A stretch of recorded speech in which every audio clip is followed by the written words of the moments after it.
আকাশবাণী গুৱাহাটীৰ FM মহাবাহু আৰু প্ৰাগজ্যোতিষপুৰ উপন্যাস পাঠ।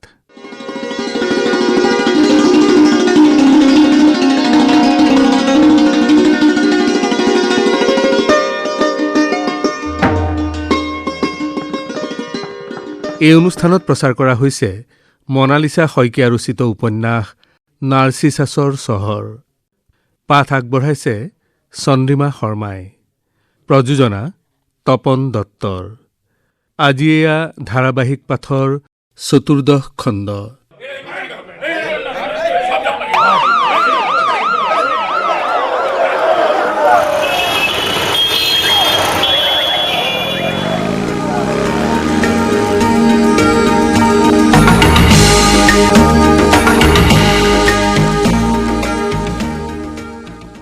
বেলিভিউ চিটিৰ বিৰুদ্ধে তাৰ এই যুঁজ আচলতে পুঁজিপতি শোষক শ্ৰেণীৰ বিৰুদ্ধেই যুঁজ। ইচ্ছা কৰা হলে প্ৰতিষ্ঠিত কাকত এখনৰ ছিনিয়ৰ ৰিপৰ্টাৰ হিচাপে গৌৰীশংকৰে বহুত কিবাকিবি কৰিব পাৰিলেহেঁতেন। সেইবোৰলৈ তাৰ মোহ নাই। আজিকালি সংবাদ জগততো এচাম সুবিধাবাদী সাংবাদিকৰ সৃষ্টি হৈছে, যিসকলে সংবাদ পৰিৱেশনৰ নামত বিভিন্ন ধৰণৰ সুবিধা আদায় কৰিব পাৰে। ঘৰ, মাটি, গাড়ী এইবোৰ যেন অতি সাধাৰণ কথা হৈ পৰিছে এচাম সাংবাদিকৰ বাবে। গৌৰীশংকৰৰ ঘৰৰ পৰা উভতি আহোঁতে অৰবিন্দৰ মনটো ভাৰাক্ৰান্ত হৈ আহিল। কি হ'ব মানুহবোৰৰ? আদৰ্শবাদী মন এটা লৈ থকা মানুহবোৰৰ? গৌৰীশংকৰ, গোহাঁইদাৰ দৰে মানুহবোৰৰ? নিজৰ ভিতৰত ঘৰখনত আদৰ্শক জীয়াই ৰখাৰ তীব্ৰ যুঁজ আৰু পদূলিৰ বাজ ওলালেই প্ৰলোভনৰ পৃথিৱী, ভোগ আৰু বজাৰৰ পৃথিৱী। ইয়াৰ মাজে মাজে বাট উলিয়াই সিহঁত আগবাঢ়িব পাৰিবনে?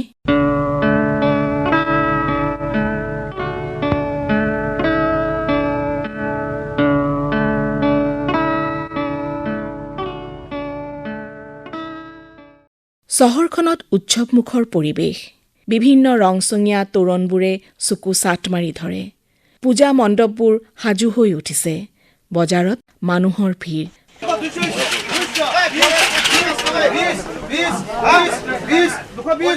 ৰঙীন পোছাক, খেলনা বস্তু, পুতলাৰে বজাৰ ভৰি পৰিছে।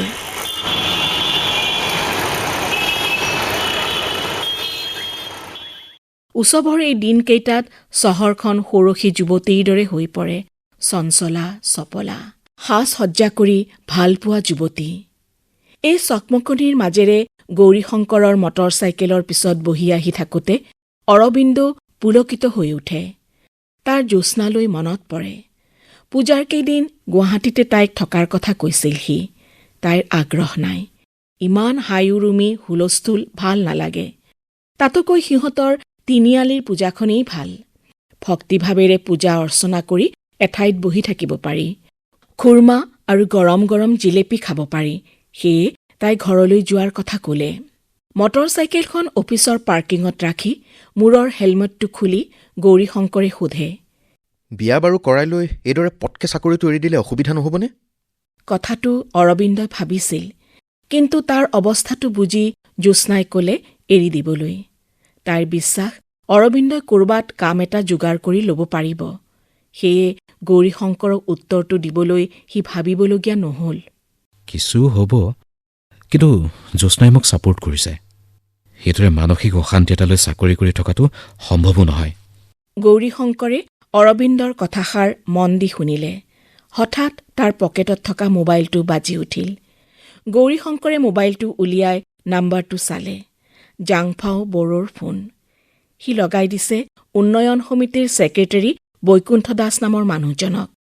কওকচোন। গৌৰীশংকৰে কয়, শুনক, উচ্ছেদৰ বিৰুদ্ধে বেলিভিউ চিটিৰ বিৰোধিতা কৰি পৰহিলৈ আমি ধৰ্ণা দিম। পাঁচোটা সংগঠন এক হৈ দিছপুৰত। প্ৰায় 500 মানুহ যাব লগত। সিফালৰ পৰা ফোনত বৈকুণ্ঠ দাস নামৰ মানুহজনে ক'লে। কনফাৰ্ম নে? গৌৰীশংকৰে সোধে। কনফাৰ্ম। দুদিনৰ পিছত পূজা। মানুহবোৰ যাবনে? যাব, আমাৰ মানুহ ৰেডি আছে। মানুহজনৰ উৎসাহিত কণ্ঠ শুনি কিছু সময় তভক মাৰি ৰয় গৌৰীশংকৰে। ঘটনাই যেন নতুন মূৰ ল'বলৈ আৰম্ভ কৰিছে তেনে এক অনুভৱ হ'ল তাৰ। এয়া এক নতুন ৰাজনৈতিক গতি নহয়তো? গোটেই ঘটনাটোৰ সম্পাদকে সুধিলে আজিৰ নিউজ কি। গৌৰীশংকৰে চমুকৈ ক'লে, মন্ত্ৰীসভাৰ সালসলনি লৈ এটা নিউজ কৰিব। বেলিভিউ চিটিৰ প্ৰতিবাদত হ'বলগীয়া ধৰ্ণা কাৰ্যসূচীৰ বৰ বিশেষ গুৰুত্ব নিদি সৰু এটা প্ৰেছ বিবৃতিৰ দৰে বনাই দিলে। বৈকুণ্ঠ দাস নামৰ মানুহজনক সি এদিন লগ পাইছিল। তেওঁৰ কথা-বাৰ্তা, ভাৱ-ভংগীবোৰ গৌৰীশংকৰৰ ভাল লগা নাছিল। জাংফাও বৰুৱাৰ ফোনৰ পৰা কৰা দেখি তাৰ সন্দেহ উপজিছে। যি কি নহওক, চিন্তাবোৰ মূৰৰ পৰা উলিয়াই দি সি নিউজ লিখাত ব্যস্ত হ'ল।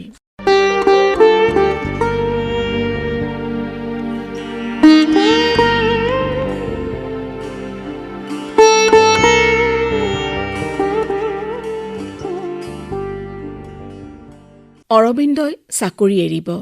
ঘুনুক ঘানাককৈ খবৰটো বিয়পি পৰিছে। অৰবিন্দক কাণৰ কাষত ফুচফুচাই দুই এজনে সুধিলে, গুচি যাবলৈ লৈছে বোলে?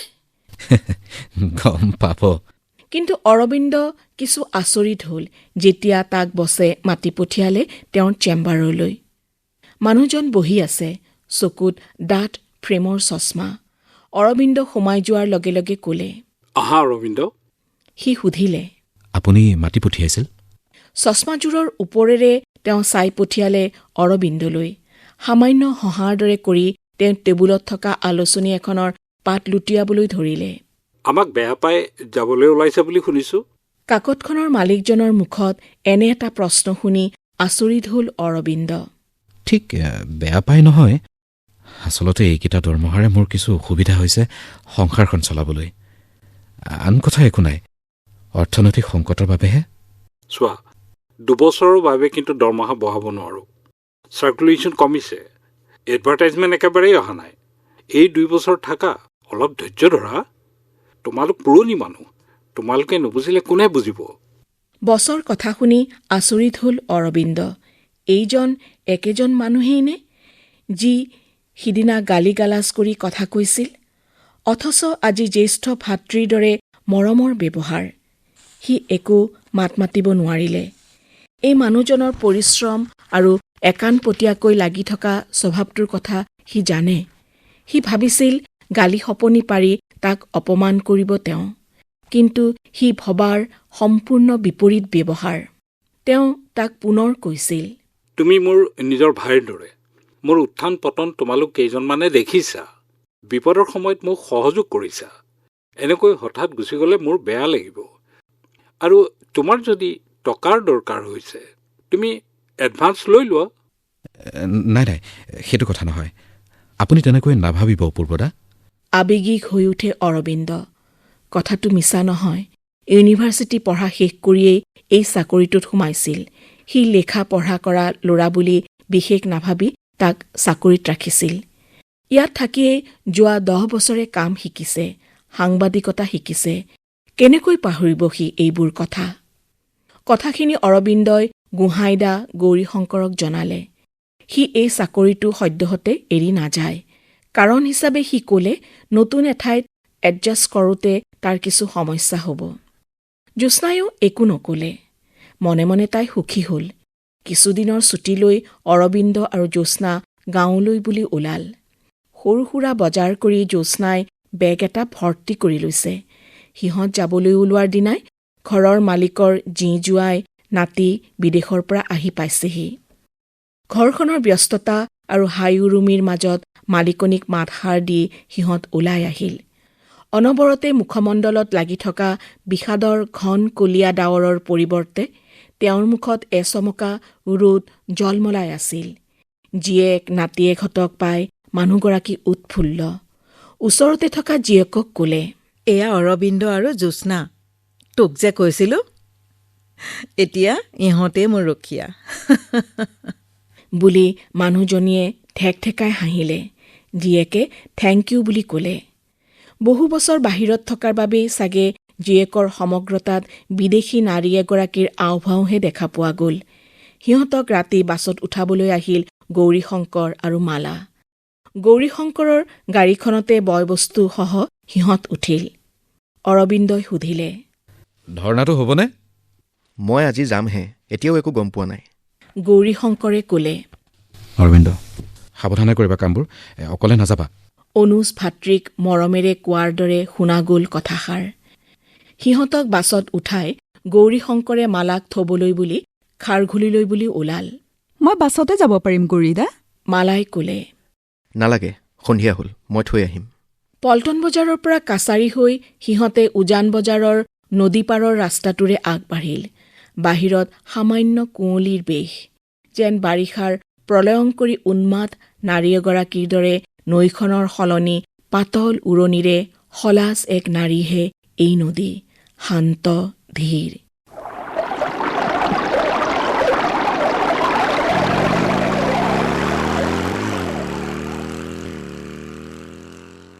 বতাহজাকে দুয়োটাকে চুই গ'ল। গৌৰীশংকৰে গাড়ীৰ স্পীড সামান্য বঢ়াই দিলে। তাইক নমাই সি বেলিভিউ চিটিলৈ আহিব লাগিব। আৰু মালা? এক আচহুৱা অনুভূতিয়ে তাইক আৱৰি ধৰিছে। এজন পুৰুষৰ সৈতে অকলশৰে গাড়ী এখনৰ ড্ৰাইভাৰৰ কাষৰ ছিটটোত প্ৰথমবাৰ বহিছে। যথেষ্ট সংকুচিত হৈ পৰিছে তাই। গৌৰীশংকৰৰ সৈতে কি কথা পাতিব তাই ভাবি নাপালে। সিয়েই মৌনতা ভাঙি দি তাইক সুধিলে। কিতাপৰ কাম কিমান আগবাঢ়িছে? কৰি আছো, নাজানো কি হয়। আচল কথাটো হ'ল, বহুত কথা আগতে কিছুমান কিতাপত লিখা হ'ল, কিছুমান মানুহৰ বুকুত ৰৈ গ'ল। সকলোৱে ভাবে তেওঁলোকৰ শৈশৱৰ দিনবোৰতেই গুৱাহাটী আছিল আটাইতকৈ সৰল আৰু পৰিৱৰ্তিত এই চহৰখনে আগৰ মানুহচামলৈ আনি দিছে পৰম বিতৃষ্ণা আৰু হতাশা। তেওঁলোকে ছাতি ফুটি কৰিছে। তেওঁলোকৰ বাবে এই চহৰত এতিয়া শংকা আৰু অনিশ্চয়তা, উদ্বিগ্নতা, অস্থিৰতাৰ বাদে আন একোৱেই নাই। তেওঁলোকে মনৰ মাজত কঢ়িয়াই ফুৰে শৈশৱ কৈশোৰৰ সৰল নিৰ্মল এখন গুৱাহাটী। একেৰাহে কথাখিনি কৈ মালা কিছুপৰ ৰ'ল। আৰু নতুন চামে কি ভাবে? গৌৰীশংকৰে সুধিলে। আমাৰ সমসাময়িকসকলে ইমান কথা নাভাবে। গুৱাহাটীক লৈ কোনো নষ্টালজিক নহয়, বৰঞ্চ পূৰ্বপুৰুষৰ মাটি ভেটিক লৈ অৰ্থনৈতিক দিশটো টনকিয়াল কৰিব পাৰি নেকি সেই লৈ ব্যস্ত। কোনোবাই পিতৃপুৰুষৰ ঘৰটো ভাঙি মাটি বিল্ডাৰক দিছে, এপাৰ্টমেণ্ট সজাইছে, দোকান পোহাৰ সাজিছে। ওপৰতে তেওঁলোকে ঘৰ পাইছে, ব্যৱসায় কৰিবলৈ সুবিধা পাইছে। নতুন চাম বলি হৈছে অৰ্থনৈতিক আৰু সাংস্কৃতিক সন্ত্ৰাসবাদৰ। অৰ্থনৈতিক আৰু সাংস্কৃতিক সন্ত্ৰাসবাদ শব্দ দুটা শুনি ৰৈ গ'ল গৌৰীশংকৰ। আমাৰ শ্ৰদ্ধাৰ লেখক সৌৰভ কুমাৰ চলিহাই এঠাইত উল্লেখ কৰিছিল এই কথা। মালাই কয়। শব্দ দুটাই গৌৰীশংকৰক চুই গ'ল। কথাটো মিছা নহয়। এক ধৰণৰ অৰ্থনৈতিক আৰু সাংস্কৃতিক সন্ত্ৰাসৰো বলি হৈছে এই চহৰ। নিতৌ নতুন কিছুমান আচহুৱা, বিজতৰীয়া আমোদ প্ৰমোদ, খাদ্য, বেশভূষাৰ আমদানি ঘটিবলৈ ধৰিছে। বতাহত উৰি ফুৰিছে যেন কেৱল বিত্তশালী আৰু প্ৰতিপত্তিশীল হোৱাৰ পাঠ। চিৰন্তন বোধ আৰু অনুভূতিবোৰক কবৰস্থ কৰাৰ অহৰহ প্ৰচেষ্টা। অদেখা কোনোবা শিকাইছেহি আত্মকেন্দ্ৰিকতাৰ পাঠ। নিজৰ বাদে আন কাৰো কথা ভাবিব নালাগে। কোনো তোমাৰ আপোন নহয়। তুমি দৌৰি থাকা তোমাৰ ৰঙীন সপোনবোৰৰ পিছে পিছে। গাটো জ্বলি উঠিব খোজে গৌৰীশংকৰৰ।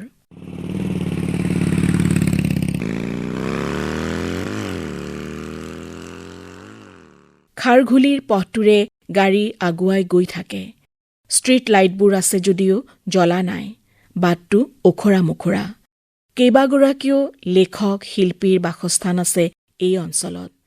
ভিতৰলৈ আহি থকাৰ লগে লগে চেঁচা বতাহ এজাকে দুয়োটাকে চুই গ'ল। টিলাবোৰত থকা ঘৰবোৰত বিদ্যুতৰ পোহৰবোৰ আকাশবন্তিৰ দৰে দেখাইছে। হ'ব গৌৰীদা, মই এইখিনিতে নামিম, দোকানখনৰ ওচৰতে। ঘৰলৈ দুটামান বস্তু লৈ যাব লাগিব। গৌৰীশংকৰে তাইক নমাই দিলে। কৌতূহলী দুই এটা চকুৱে গৌৰীশংকৰৰ প্ৰেছ বুলি লিখি থোৱা গাড়ীখনলৈ চালে। আজিকালি ওচৰ পাজৰৰ মানুহে মালাই পেপাৰত চাকৰি কৰে বুলি জানি কিছু সমীহো কৰে।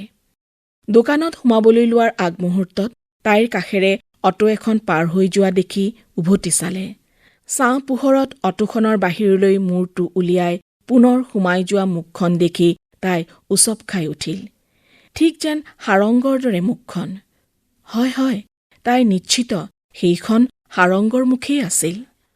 অটোখন ৰাস্তাটোৰ সিটোপাৰে ৰৈ আছিল। তাৰমানে সাৰংগ তাতে বহি আছিল। কিন্তু কিয়? আৰু তাইক মাত নিদিয়াকৈ এইদৰে গুচি গ'ল? কিবা এক আশংকাই জোকাৰি যায় মালাক। তাই মোবাইলটো বেগৰ পৰা উলিয়াই সাৰংগৰ নাম্বাৰটোলৈ এটা ফোন কৰে। Switch off.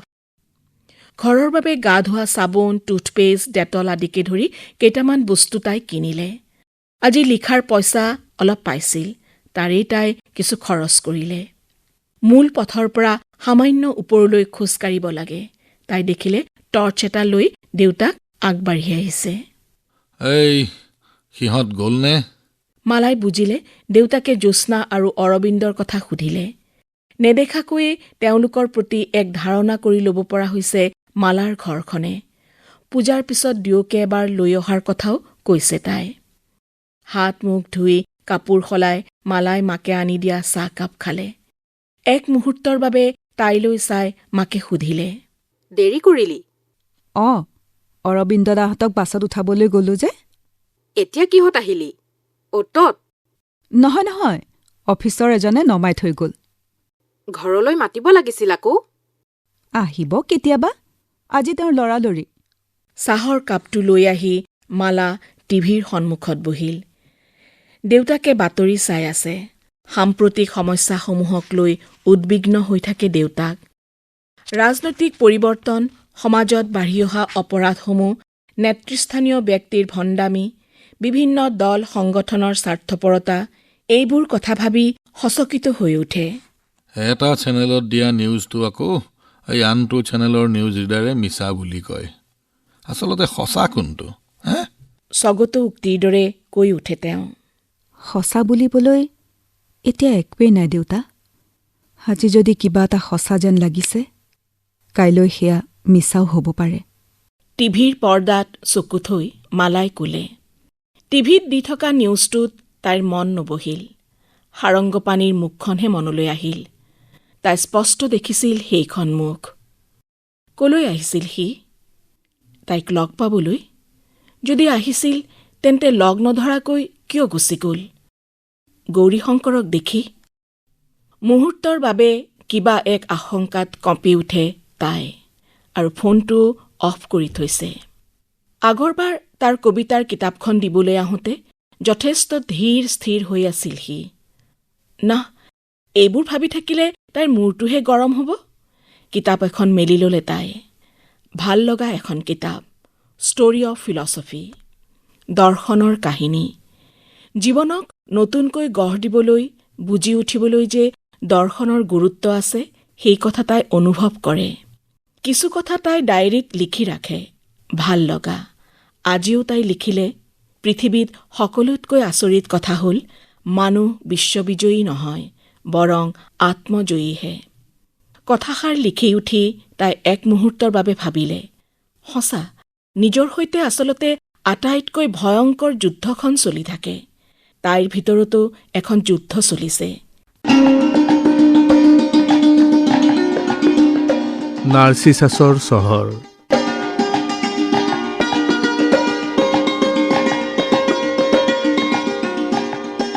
ইমান পৰে ধাৰাবাহিক উপন্যাস পাঠ অনুষ্ঠানত মনালিছা শইকীয়া ৰচিত উপন্যাস নাৰ্চিছাছৰ চহৰৰ 14 খণ্ড শুনিলে।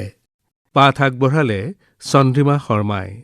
বিভিন্ন চৰিত্ৰত অংশগ্ৰহণ কৰিলে মালা মেলোডী পাটগিৰি, কাকতৰ মালিক তপন দত্ত, মালাৰ বাপেক ঋতুপৰ্ণ দাস, মালাৰ মাক লুইচিনিয়া বৰচেতিয়া, গৌৰীশংকৰ সত্যজিৎ গগৈ, অৰবিন্দ সুদীপ্ত শৰ্মা ভৰালী আৰু অন্যান্য ভূমিকাত প্ৰবাল শৰ্মা। অনুষ্ঠানটিৰ প্ৰযোজনা তপন দত্তৰ।